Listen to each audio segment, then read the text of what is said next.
전 세계 어느 나라에도 없었습니다. 도시 중심을 가로지르는 강, 그 시작은 서울이었어요. 도심 한가운데를 흐르는 이 물길은 바닥이 훤히 비치고 외가리와 황새가 물고기를 사냥합니다. 밤이면 은은한 조명 아래 반딧불이가 다시 나타나는 곳. 믿기 힘들죠? 불과 20년 전 이곳은 사람도 새도 꿈도 사라진 콘크리트의 하수구였습니다. 그런데 지금 수달이 돌아오고 반딧불이가 다시 날아듭니다. 이건 단순한 하천이 아니라 도시가 다시 숨쉬기 시작한 순간이었습니다. 어떻게 이게 가능했을까? 오늘 그 기적의 현장을 미국 CNN의 카메라가 기록합니다. 서울은 물이 아니라 사람이 흐르는 도시가 되었습니다. 여러분은 청계천을 어떻게 생각하나요? 자랑스럽다면 한국, 다른 도시에도 생겨야 한다면 만세로 댓글 남겨주세요. 좋아요, 구독은 대한민국의 미래를 응원합니다. 지금 청계천의 여정을 시작합니다. 저는 엘리나 빈이라고 합니다. 런던 출신의 환경도시생태공학 박사죠. 그때 제가 얼마나 완고한 냉소주의자였는지 지금 생각해보면 웃음이 나올 정도입니다. 2024년 런던에서 열린 국제도시 재생 심포지엄에서 저는 큰 목소리로 외쳤죠. 도시 재생은 불가능하다. 그날 강연장은 정말 조용했습니다. 제가 준비한 파워포인트 자료에는 세계 각지의 실패한 도시 재생 사례들이 가득했어요. 로테르담의 도심 재개발은 10년 만에 슬럼화됐죠. 시애틀의 워터프론트 복원 사업은 엄청난 예산만 낭비했을 뿐이었습니다. 저는 한 장 한 장 넘기며 설명했습니다. 콘크리트와 아스팔트로 뒤덮인 도시에서 자연을 되살린다는 건 불가능합니다. 결국 같은 결과만 반복될 뿐입니다. 청중들의 표정이 점점 어두워지는 게 보였어요. 하지만 저는 개의치 않았습니다. 진실을 말하는 게 학자의 의무라고 생각했거든요. 파리의 생강 정화 프로젝트도 미완성, 베를린의 도시 녹화 사업도 결국 예산만 낭비했습니다. 21세기 모든 도시 재생 프로젝트들은 겉만 번지르르 할 뿐 질적인 변화는 없다고 단언했습니다. 강연이 끝나자 동료 교수 제임스가 비웃듯 말했죠. 엘리나, 정말 확신해? 도시 재생이 신화라는 걸 30년 연구의 결론이야. 저는 단호했죠. 그런데 제임스가 갑자기 말했어요. 그럼 청계천은 어떻게 설명할 건데? 저는 청계천이 뭔지도 몰랐습니다. 그는 웃으며 말했죠. 한국 서울에 있는 하천이야. 5.8km 구간을 2년 3개월 만에 복원했다더군. 고가도로를 철거하고 그 자리에 하천을 만들었다고. 저는 비웃었어요. 그건 미친 짓이야. 그런 게 가능할 리가 없지. 하지만 제임스는 자료를 보여줬습니다. 청계천은 전 세계 도시재생학 교과서에 수록된 유일한 사례라고 했습니다. 환경학계에서 청계천 모델을 따르는 도시가 20여 개국 이상이라는 말도 덧붙였죠. 저는 그때까지도 믿지 않았습니다. 분명 과장된 홍보용 자료일 거라고 생각했어요. 한국 정부가 관광 목적으로 부풀린 이야기겠죠. 그런데 제임스가 마지막으로 한마디를 남겼습니다. 너 같은 도시생태공학 박사가 직접 가서 확인해보는 게 어때? 2025년이면 청계천 복원 20주년이래. 그 한마디가 마음을 흔들었습니다. 정말 그런 기적 같은 일이 가능할까요? 아니면 제가 옳다는 걸 증명할 기회일까요? 저는 반신반의하며 출장을 신청했습니다. 서울행 비행기에 몸을 맡기면서도 여전히 의심스러웠습니다. 분명 과장된 이야기일 거야. 11시간 비행 내내 생각했습니다. 성공의 증거를 찾는 게 아니라 실패의 이유를 분석하러 간다. 인천공항에서 서울 시내까지 가는 길, 창밖을 내다보았습니다. 정말 빽빽한 도시더군요. 고층 빌딩이 끝없이 이어져 있었고 도로마다 차들로 가득했어요. 이런 곳에 하천을 복원할 공간이 있을까? 그 의심은 점점 커졌습니다. 호텔에 짐을 풀고 바로 청계천으로 향했어요. 지하철을 타고 종강역에서 내렸습니다. 지하철 역사부터가 놀라웠습니다. 정말 깨끗하고 체계적이었어요. 런던 지하철과는 비교조차 되지 않았습니다. 출구로 나오자마자 눈앞에 펼쳐진 광경에 저는 말문이 막혔습니다. 정말 물이 흐르고 있었어요. 도심 한복판에 맑은 물이 굽이굽이 흘러가고 있었습니다. 처음엔 분수대 같은 인공시설물인 줄 알았죠. 하지만 가까이 다가가 보니 완전히 달랐습니다. 물은 자연스럽게 흐르고 있었고 양쪽 제방에는 잘 정비된 산책로가 이어져 있었습니다. 그 순간 제 안의 냉소가 처음으로 흔들렸습니다. 도시가 이렇게 살아있을 수도 있구나. 사람들이 물가에 앉아서 쉬고 있는 모습이 정말 평화로워 보였습니다. 저는 청계광장부터 천천히 걷기 시작했어요. 첫 번째로 놀란 건 수질이었습니다.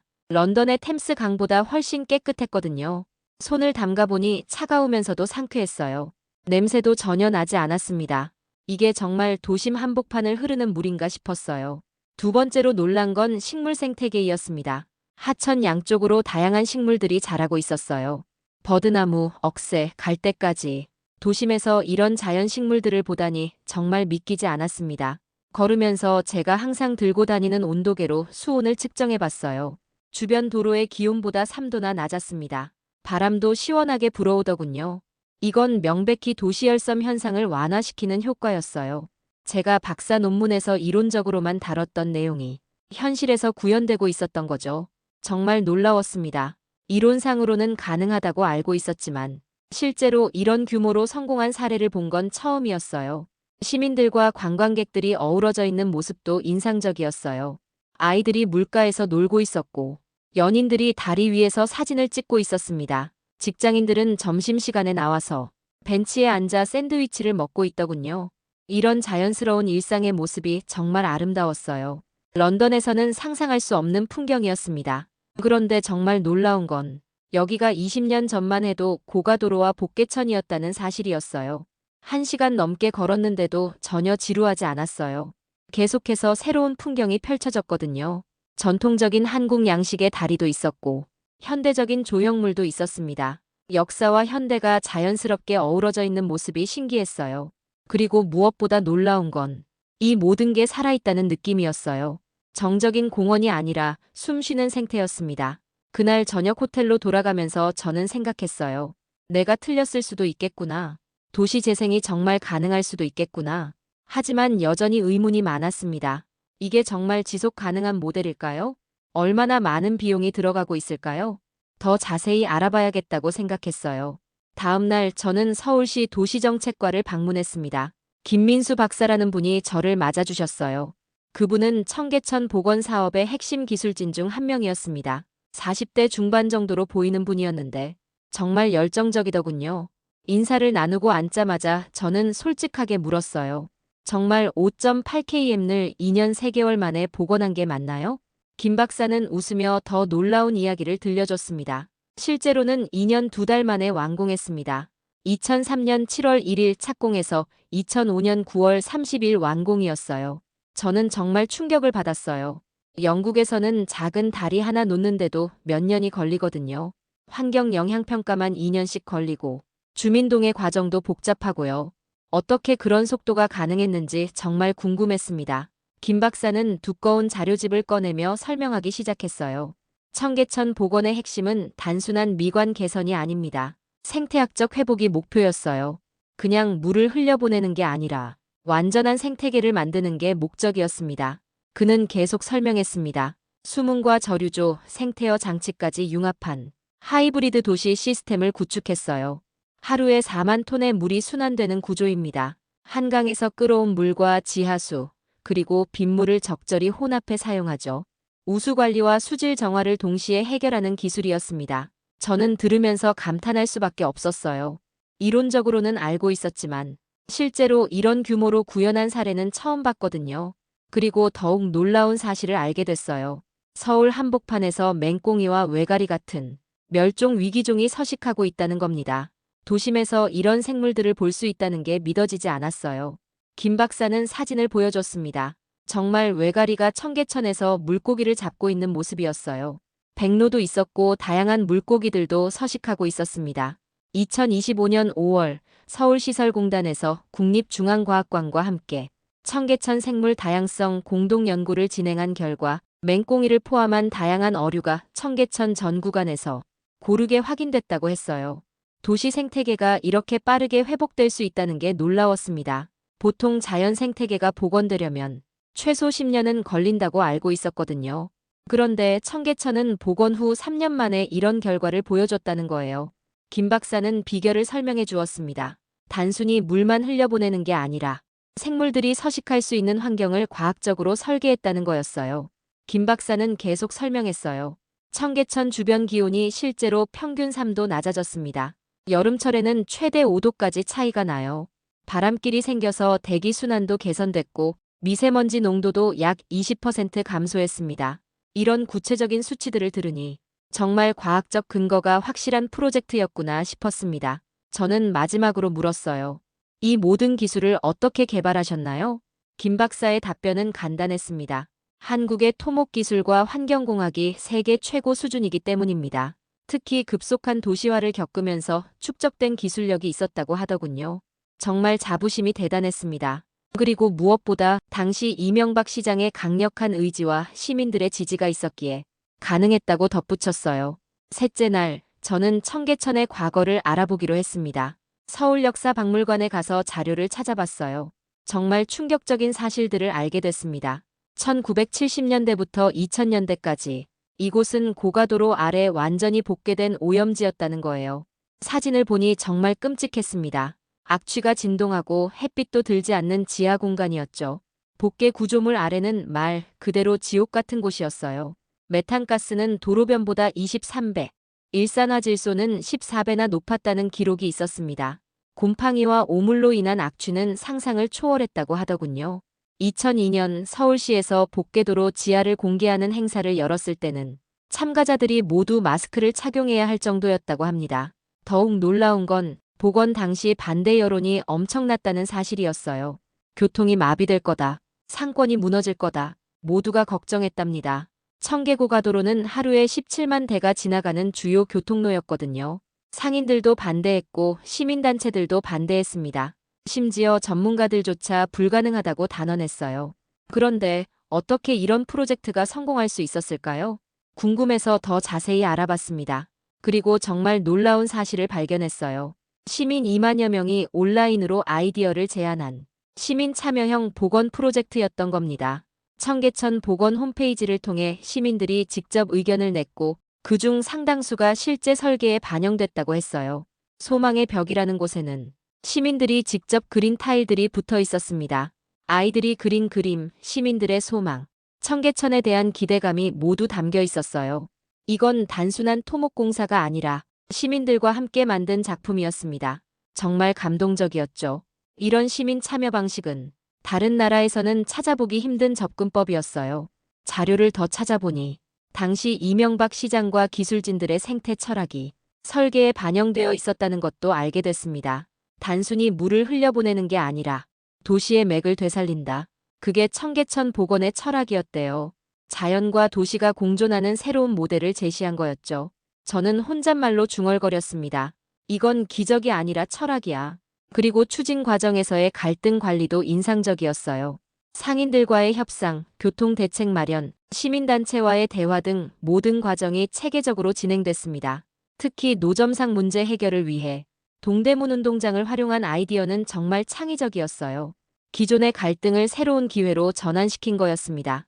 그날 저녁, 저는 다시 청계천을 걸었습니다. 30년 넘게 죽어있던 공간을 2년도 안 되는 시간에 이렇게 되살려냈다는 게 정말 대단했습니다. 기술력도 기술력이지만 시민들의 의지와 정치적 리더십이 합쳐진 결과라는 생각이 들었어요. 특히 반대 여론을 이겨내고 추진한 용기가 존경스러웠습니다. 한국 사람들의 저력을 느낄 수 있었죠. 그리고 무엇보다 중요한 건 이 프로젝트가 성공했다는 점이에요. 복원 20년 후인 지금도 시민 만족도가 계속 높다고 들었습니다. 2025년 6월 청계천 복원 20주년 기념 토크 콘서트와 국제 컨퍼런스에서도 그 성과가 다시 조명되고 있었습니다. 일회성 이벤트가 아니라 지속 가능한 도시 모델을 만들어낸 결과였죠. 그제서야 깨달았습니다. 제가 얼마나 편견에 사로잡혀 있었는지를요. 넷째 날 저녁 김 박사가 특별한 제안을 했어요. 엘리나 박사님, 청계천의 밤을 보셔야 합니다. 낮과는 완전히 다릅니다. 해가 지자 청계천은 완전히 다른 모습으로 변했습니다. 따뜻한 조명이 물길을 따라 켜지며 도시 한복판에 황금빛 강이 흐르는 듯했어요. 조명 하나하나가 다 계산된 것 같았습니다. 과하지도 않고 부족하지도 않았어요. 물에 반사되는 빛이 정말 아름다웠습니다. 런던의 템스 강변 야경과는 전혀 다른 느낌이었어요. 더 따뜻하고 더 인간적인 느낌이었죠. 시민들이 산책하는 모습도 낮보다 더 여유로워 보였습니다. 그날 청계천에서는 거리 공연이 열리고 있었어요. 광교 근처에서 젊은 음악가들이 기타를 치며 노래하고 있었습니다. 어쿠스틱 기타의 선율이 물소리와 어우러져서 정말 좋았어요. 사람들이 자연스럽게 둘러앉아 듣고 있었죠. 런던에서는 상상할 수 없는 풍경이었습니다. 도심에서 이렇게 자유롭고 평화로운 문화 공간이 만들어질 수 있다니 놀라웠습니다. 공연하는 청년들의 표정이 정말 행복해 보였어요. 그리고 듣고 있는 사람들도 마찬가지였습니다. 나이 든 분들도 젊은 커플들도 가족 단위로 온 사람들도 있었어요. 모든 세대가 함께 어우러져 있는 모습이 정말 아름다웠습니다. 물가에서 놀고 있는 아이들을 보면서 감동을 받았습니다. 부모들과 함께 와서 물에 손을 담그고 있었죠. 한 아이가 물고기를 발견하고 신나게 소리치는 모습도 봤습니다. 도심에서 이런 자연스러운 놀이가 가능하다니요. 영국 아이들은 이런 경험을 하려면 시골까지 가야 하거든요. 한 할아버지와 할머니가 손을 잡고 천천히 산책하는 모습도 인상 깊었습니다. 결혼한 지 50년은 됐을 것 같은 노부부였어요. 할아버지가 할머니에게 무언가 설명해주는 모습이 참 다정했어요. 청계천이 이분들에게 어떤 의미일까 생각했습니다. 아마도 젊은 시절의 추억을 되새기는 공간일 수도 있겠다고 느꼈죠. 저는 김 박사에게 말했습니다. 런던에는 이런 도심의 심장이 없습니다. 템스강은 있지만 시민들이 이렇게 가까이 다가갈 수 없어요. 김 박사는 웃으며 대답했습니다. 청계천은 서울의 스트레스를 흡수하는 수변 공간이에요. 소음도 분노도 이곳에서 다 흘려보내죠. 정말 도시의 심장이 맞는 것 같았습니다. 그리고 또 하나 놀라운 사실을 들었습니다. 청계천은 복원 이후 지금까지 20년 연속으로 서울 시민이 가장 사랑하는 공공시설 1위로 기록되고 있다는 거예요. 시민들이 진심으로 아끼는 공간이라는 뜻이죠. 제가 직접 보고 느낀 것과 정확히 일치했습니다. 이런 공간을 만들어낸 한국인들의 지혜와 실행력이 정말 대단하다고 느꼈습니다. 밤이 깊어갈수록 청계천의 또 다른 매력이 드러났어요. 연인들의 데이트 코스로도 인기가 높았습니다. 다리 위에서 사진을 찍는 커플들, 벤치에 앉아 조용히 대화하는 사람들, 손을 잡고 걷는 연인들까지 청계천은 로맨틱한 공간으로도 사랑받고 있었습니다. 마지막 날, 저는 호텔방에서 노트북을 켜고 제 논문을 열어봤습니다. 도시재생은 불가능한 신화다. 그 문장이 눈에 들어왔습니다. 정말 부끄러웠어요. 일주일 전에 저는 얼마나 무지했던 걸까요? 30년 넘게 연구해왔다고 자부했지만 실제로는 책상 위의 학자에 불과했어요. 현장의 생생한 변화를 직접 본 적이 없었던 거죠. 저는 망설임 없이 그 논문을 삭제했습니다. 그리고 새로운 연구 계획을 세웠습니다. 한국의 청계천 복원 사례를 유럽 도시 모델에 적용하는 방법을 탐색해보기로 한 거예요. 런던의 템스강, 파리의 센강, 그곳에도 이런 접근이 가능할까요? 물론 지형과 기후는 다르지만 기본 철학은 분명 적용할 수 있을 것 같았습니다. 특히 시민 참여 방식에 대해 깊이 연구해보고 싶었습니다. 영국에서는 도시 계획에 시민들이 이렇게 적극적으로 참여하는 사례가 드물거든요. 관료들과 전문가들이 주도하는 방식이 일반적이죠.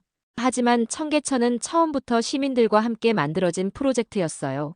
이런 접근법이야말로 진정한 도시 재생의 핵심이 아닐까 생각했습니다. 청계천 주변의 작은 상인들을 인터뷰하며 놀라운 이야기들을 들었습니다. 한 커피숍 사장님은 복원 후 매출이 크게 늘었다고 하시더군요. 관광객도 많아지고 직장인들도 자주 찾아온다는 거예요.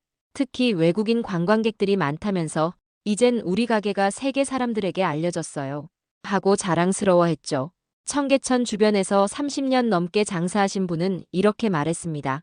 복원 전엔 정말 지옥 같았어요. 악취도 심하고 손님도 없었죠. 그런데 지금은 완전히 달라졌어요. 공기도 깨끗하고 사람도 늘었어요. 구체적인 수치로 확인되는 변화였습니다. 정말 인상 깊었던 건 한국이 도시 개발이 아닌 도시 회복이라는 철학적 개념을 도입했다는 점이었어요. 단순히 새로 짓는 게 아니라 원래 있던 자연을 되살린다는 철학이죠. 이런 철학적 접근이 프로젝트의 성공 요인 중 하나였을 거라 생각했습니다. 서구의 도시 재생 프로젝트들이 대부분 실패한 이유도 이런 철학의 부재 때문이 아닐까 싶었어요. 2025년 6월 청계천 복원 20주년 기념 행사들을 보면서도 놀랐습니다. 워터 서울 국제 컨퍼런스, 토크 콘서트, 청계천 물 첨벙 프로그램까지 20년이 지난 지금도 계속 발전하고 혁신하고 있다는 걸 보여주는 증거였죠. 복원 이후 주변 상권 활성화에 대한 구체적인 통계도 있었어요. 청계천 주변 상가의 임대료는 안정적으로 유지되면서 매출은 꾸준히 상승했습니다. 또한 청계천 복원이 서울 전체 도시 이미지 개선에도 큰 역할을 했다는 분석도 있었습니다. 외국인 관광객들이 서울 방문 후 가장 인상 깊은 장소로 청계천을 꼽는 비율이 상위권에 올랐다고 하더군요. 이런 구체적인 수치들이 청계천 복원의 성과를 명확하게 보여주고 있었습니다. 저는 이 모든 자료를 정리하며 생각했습니다. 이건 단순한 토목공사가 아니라 도시 철학의 혁신이야. 한 달 후, 저는 다시 런던의 그 강연장에 서 있었습니다. 이번에는 발표자로 돌아온 거였죠. 제 발표 제목은 청계천 사례로 본 도시 재생의 새로운 가능성이었습니다. 청중들 대부분이 저의 이전 강연을 기억하고 있었습니다. 도시 재생은 불가능하다고 단언했던 그 엘리나 빈이 다시 무대에 섰다는 시선이 느껴졌어요. 어떤 사람은 의아한 표정을, 어떤 사람은 호기심 어린 눈빛을 보냈습니다. 저는 첫 슬라이드부터 솔직하게 말했습니다. 한 달 전 제가 얼마나 틀렸는지 고백하겠습니다. 30년 넘게 연구했지만 실제로는 아무것도 모르고 있었습니다. 청중들이 술렁이기 시작했습니다. 그리고 저는 청계천의 놀라운 변화를 하나씩 보여줬어요. 1970년대에 오염된 복개천, 2005년에 복원 완료, 그리고 2025년 20주년의 현재까지 청중들의 반응이 점점 달라졌습니다. 처음엔 의심이었지만 점점 놀라움과 존경으로 바뀌었죠. 청계천 복원의 성과를 명확하게 보여주고 있었습니다. 저는 이 모든 자료를 정리하며 생각했습니다. 이건 단순한 토목공사가 아니라 도시 철학의 혁신이야. 한 달 후, 저는 다시 런던의 그 강연장에 서 있었습니다. 이번에는 발표자로 돌아온 거였죠. 제 발표 제목은 청계천 사례로 본 도시 재생의 새로운 가능성이었습니다. 청중들 대부분이 저의 이전 강연을 기억하고 있었습니다. 도시 재생은 불가능하다고 단언했던 그 엘리나 빈이 다시 무대에 섰다는 시선이 느껴졌어요.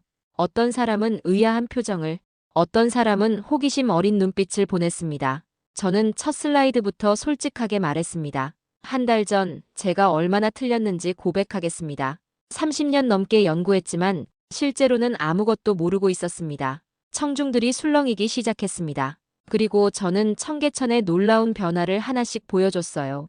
1970년대에 오염된 복개천, 2005년에 복원 완료, 그리고 2025년 20주년의 현재까지 청중들의 반응이 점점 달라졌습니다. 처음엔 의심이었지만 점점 놀라움과 존경으로 바뀌었죠.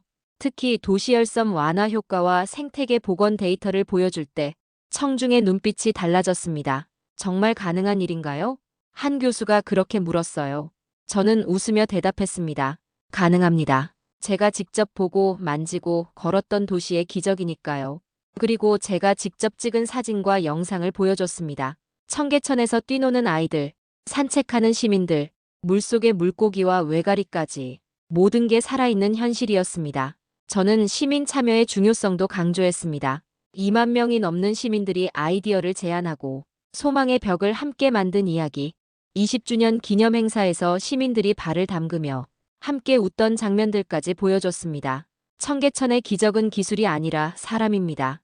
그 한 문장을 말했을 때 강연장은 조용해졌습니다. 누군가 천천히 박수를 쳤고 이내 강연장 전체가 박수로 가득 찼습니다. 서울시청 회의실, 김도현 박사가 스크린 앞에 섰습니다.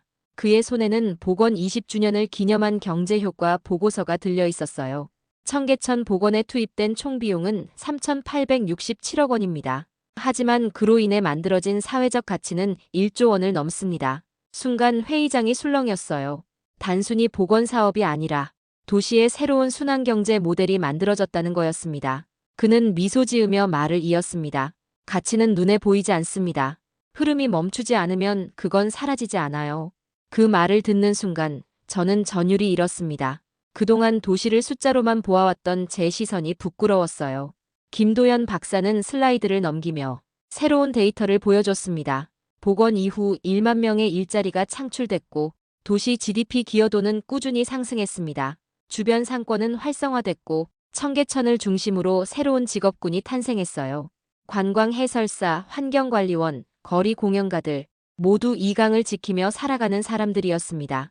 그들의 모습은 숫자보다 더 큰 의미를 담고 있었어요. 아이들이 물가에 돌을 던지며 놀고 청년들은 거리 공연을 열고 노부부는 산책을 하며 추억을 이야기했죠. 도시는 이익보다 의미가 먼저입니다. 김도연 박사의 마지막 말이 오래 남았어요. 그날 이후 저 역시 청계천을 데이터가 아니라 사람의 흐름으로 보게 됐습니다. 서울시는 매년 108억 원의 예산으로 청계천을 관리하고 있었어요. 하지만 그 비용이 전혀 아깝지 않았습니다. 그건 유지가 아니라 투자, 그리고 사람의 마음을 지키는 철학의 흐름이었으니까요. CNN은 그날의 보도를 이렇게 마무리했습니다. 서울은 물이 아니라 사람을 흐르게 한 도시. 그 문장을 보며 저는 미소 지었습니다. 진짜 복원은 도시가 아니라 인간의 마음이었으니까요. 청계천 물 첨벙첨벙 프로그램 현장은 정말 활기찼습니다. 20년 만에 상류 구간이 개방되었고 시민들이 직접 물속으로 들어가 하천을 체험할 수 있었어요. 아이들은 신발을 벗고 물가로 뛰어들었죠. 손으로 물을 튀기며 웃고 작은 물고기를 발견하고는 깔깔 웃음을 터뜨렸습니다. 그 모습을 보며 저는 생각했습니다. 이 아이들이 자라서 어른이 되면 청계천을 어떻게 기억할까요? 아마도 도심 속의 당연한 풍경으로 기억하겠죠. 회사원들이 점심시간에 산책을 하고 가족들이 주말마다 물가에서 도시락을 먹는 그런 평범한 일상으로요.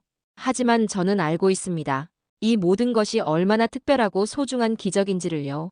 불가능하다고 여겨졌던 꿈이 현실이 된 대한민국의 놀라운 이야기라는 걸요. 오늘도 저는 아이들에게 말합니다. 도시는 건물이 아니라 흐름이에요. 물의 흐름, 사람의 흐름, 그리고 문화의 흐름이 만나는 곳. 그곳이 바로 진짜 도시랍니다. 아이들이 눈을 반짝이며 고개를 끄덕였습니다. 그때 한 아이가 손을 들고 물었어요. 선생님, 청계천이 없었다면 서울은 어땠을까요? 정말 좋은 질문이었어요. 저는 잠시 생각하다가 부드럽게 대답했습니다. 아마도 지금보다 훨씬 메마른 도시였을 거야. 하지만 청계천이 있어서 서울은 숨쉬는 도시가 되었단다. 아이들은 고개를 끄덕였고 저는 미소를 지었습니다. 지금 전 세계 도시들이 서울을 배우고 있습니다. 청계천은 단순한 물길이 아니라 사람과 자연이 공존하는 철학의 상징이 되었어요. 이제 저는 확신합니다. 도시 재생은 불가능한 신화가 아니라 충분히 실현 가능한 현실이라는 걸요. 청계천이 바로 그 증거입니다. 그리고 이 작은 기적은 지금도 퍼져나가고 있습니다. 런던의 템스강, 파리의 생강, 베를린의 슈프레강. 그 모든 곳에서 한국의 철학이 흐르고 있어요. 언젠가 모든 도시에도 청계천 같은 공간이 생길 거라고 믿습니다. 그때 사람들은 말하겠죠. 이건 한국이 시작한 기적이었다고. 2025년 청계천 복원 20주년. 이 순간은 단순한 기념이 아니라 새로운 도시의 시대가 열리는 출발점입니다. 서울의 물길은 오늘도 흐르고 있습니다. 그 위로 웃음소리, 음악, 그리고 사람의 마음이 함께 흘러요. 청계천은 이제 한 나라의 강이 아니라 세계를 잇는 마음의 흐름이 되었습니다. 여러분, 청계천의 이야기가 감동적이었다면 댓글로 여러분의 생각을 들려주세요. 도시는 건물이 아니라 사람이다. 이 말에 공감하신다면 좋아요를 눌러주세요. 감동은 여러분과 함께 흐르고 있습니다.